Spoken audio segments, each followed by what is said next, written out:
Okay, first of all thank you Trimurti પરિવાર, અને thank you બધાને. અને જે આ સંસ્થા છે જેણે માતૃપિતૃ કાર્યક્રમ નું મહત્ત્વ અમને અને અમારા બાળક બંનેને સમજાવીને ભાવ વિભોર કરી દીધા. બરાબર, એટલે આવો કાર્યક્રમ હર વર્ષે થાય એવું અમે ઈચ્છીએ છીએ.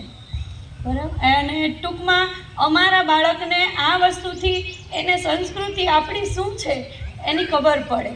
એટલે આ કાર્યક્રમથી અમને અને અમારા બાળક બંનેને એક જ વસ્તુ કે એના સંસ્કાર છે એ ભૂલી ન શકે, એના માટે થઈને આ કાર્યક્રમ યોજવામાં આવ્યો. એના બદલ ત્રિમૂર્તિ શાળા પરિવાર અને તથા આ જે સંસ્થા છે એનો અમે ખૂબ ખૂબ આભાર માનીએ છીએ. અસ્તુ.